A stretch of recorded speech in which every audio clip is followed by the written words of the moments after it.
سر یہ حلقہ ہے NA148 ملتان 1. میرے لیے بہت حیران کن رزلٹ ہے. سید یوسف رضا گیلانی 67,326 ووٹ لیے ہیں اور ان کے مقابلے میں تیمور الطاف ملک تحریک انصاف کے آزاد ہیں جنہوں نے 67,033 ووٹ لیے ہیں. سر اس کا مطلب یہ ہے کہ صرف 300 ووٹ کے فرق سے یوسف رضا گیلانی صاحب جیتے ہیں اور 57,989 ووٹ لیے ہیں احمد حسین ڈہر صاحب نے جو پاکستان مسلم نون کے ہیں. 300 ووٹوں سے گیلانی صاحب جو ہے وہ جیتے ہیں. میرے خیال میں یہ وجہ کیا ہے؟ یہ دیکھیں میرا خیال میں گیلانی صاحب کی بڑی کامیابی ہے. ہاں بڑی کامیابی. میں گزارش بیٹے بھی جیت گئے. گیلانی صاحب کے پاس جو ٹکٹ ہے وہ پاکستان پیپلز پارٹی کا ہے. دیکھیں پاکستان پیپلز پارٹی کا ووٹ بینک ایسے ہم کہتے ہیں جنوبی پنجاب میں ادھر ہے، یہ ان کے اپنا ووٹ ہے. گیلانی صاحب کا اپنا ووٹ ہے. اگر وہاں پہ پیپلز پارٹی کا ووٹ 15 سے 20,000 25,000 شہر میں ووٹ ہوتا تو گیلانی صاحب لاکھ کے قریب پہنچ جاتے.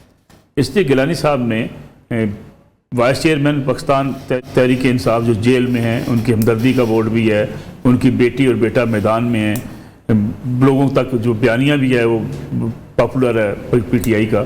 اس کے باوجود اگر گیلانی خاندان نے اپنی سیٹیں جیتی ہیں، بیٹی تو نہیں جیت سکی ان کی. میرے خیال میں گیلانی خاندان نے جو سیٹ جیتی ہیں مبارکباد کے مستحق بھی ہیں. وہ میرے خیال میں اچھی پرفارمنس ہے. ملتان میں چونکہ کراسا صاحب ساری چیزیں دیکھتے ہیں، جب پرائم منسٹر تھے انہوں نے ملتان میں اچھا خاصا کام بھی کیا تھا، لوگ اس کو ریکگنائز بھی کرتے ہیں. وہ اس پہ اعتراض کرنے والے تو اعتراض کرتے رہیں گے، لیکن ملتان میں ڈیولپمنٹ کے حوالے سے گیلانی صاحب نے خاصا کام کیا.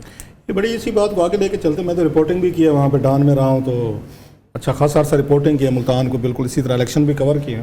2-4 چیزیں ہیں جو اس میں گیلانی صاحب کی وکٹری میں میرا خیال ہے، اور یہ بالکل ٹھیک کہہ رہے ہیں ان کا ذاتی ووٹ بینک ہے. اس میں پارٹی جو ہے اس وقت کوئی پارٹی کا ہوں گے 2-4 ہزار شاید کوئی پارٹی کے نام پہ دیے ہیں لوگوں نے، ادروائز گیلانی صاحب کا اپنا ذاتی ووٹ ہے. اگر آپ یاد رکھیں گیلانی صاحب اس سیٹ سے ایک دفعہ نواز شریف صاحب کو بھی ہرا چکے ہیں. یہ بہت کم لوگوں کو یاد ہوگا. یہ انہوں نے ایک الیکشن میں نواز شریف صاحب ملتان سے بھی لڑے تھے، انہی کے حلقے انہی کے اگینسٹ لڑے تھے، اور وہ الیکشن جو ہے نواز شریف صاحب وہ ہار گئے تھے، اور اچھی پاپولیرٹی کی اس وقت پیک پہ تھے، یہ جیت کے آئے تھے گیلانی صاحب.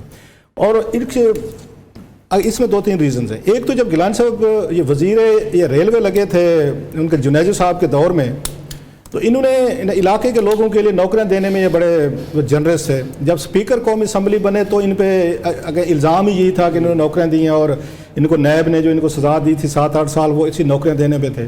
اچھا پھر جب وزیر اعظم بنے، جیسے یہ کہہ رہے ہیں علاقوں میں، اگر ہمارے علاقوں میں پہلی دفعہ کوئی جینون ترقی ہوئی ہے، جینون وہاں پہ وہ گیلانی صاحب کے دور میں ہوئی ہے. اگرچہ الزامات بھی بڑے لگے ایکٹس آف امیشن کمیشن پہ، ان کی فیملی پہ، جو انفارچونیٹ ہیں کہ اس اسٹیچر کے بندے پہ اس طرح کے الزامات اگر نہیں آنے چاہیے تھے. ہیونگ سیڈ آل دس، دوسرا میرا یہ خیال ہے، آپ لوگ بھی ملتے ہوں گے، وزیر اعظم کے طور پر ان کا جو کنڈکٹ رہا ہے ایز اے ہمبل انکساری والا، بہت کم لوگ آپ کو ملیں گے. میں گیلانی صاحب کو خود کہا ہوا میں کہ سر جی اگر آپ پہ یہ الزامات اور یہ چیزیں مار دھاڑ والی نہ ہوتی، you might have been the best prime minister. دوسری طرح کے مخدوم ہیں، یعنی کہ مطلب یہ ہمبل آدمی ہیں. یہ جو آپ کل کہہ رہے تھے نا کہ یہ بعض ایسے لوگ ہیں جو یوں ہاتھ ملاتے ہیں، یوں والا ہاتھ نہیں ہے.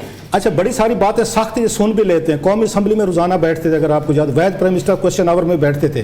ان کو جو اگین ان کا وہ سب سے ایک ڈس ایڈوانٹیج رہا ہے، جو ان پہ چارجز ہیں بڑے سیریس قسم کے ان کے بچوں کے حوالے سے. میں نے خود ان کو کہا ہوا ہے، میں اس لیے کہہ سکتا ہوں، کلیم امام صاحب چیف سیکورٹی آفیسر تھے اس وقت، اور ان کے ساتھ تھے جو یہ بعد میں کراچی میں یا اس میں وہ آئی جی رہے، ان کی موجودگی میں نے کہا تھا میں کہ سر اپنے بچوں کو ذرا، اور آپ پہ جو چیزیں آ رہی ہیں these are very serious nature, کل کو پرابلم ہوں گے. آپ کو اللہ نے آپ کو وزیر اعظم بنایا، یہ چیزیں نہیں ہونی چاہیے. انہوں نے ان کے سامنے کہا کہ میں نے تو کبھی ان کو نہیں کہا، اور میں ان کو کرنے بھی نہیں دیتا. میں کہ آپ نہیں کرنے دیتے تو بیوروکریسی کرا لیتی ہوتی ہے کہ آپ کا principal secretary, chief secretary, transfer posting سب. وہ ان کو بڑا ایک دھچکا لگا تھا گیلانی فیملی کو. انہوں نے الیکشن ہارے تھے پچھلے، اگر آپ دیکھیں تو سارے الیکشن انہوں نے ہارے تھے. ان کی ریکوری پھر ہوئی ہے قومی اس میں سینٹ میں، جب ان کو زرداری صاحب لے کر آئے.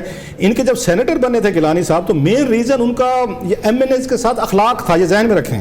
ایون نواز لیگ کے لوگ جو تھے جب یہ اس پرائم منسٹر بنے تھے، الائنس کے تحت چل رہے تھے، ان پہ ٹانٹ ہوتی تھی. ان کی اپنی پارٹی کے لوگ ناراض تھے کہ آپ ہم سے زیادہ نواز لیگ کے وہ ہیں، ان کے وزیر اعظم ہیں، ان کو ڈیولپمنٹ فنڈ دیتے ہیں.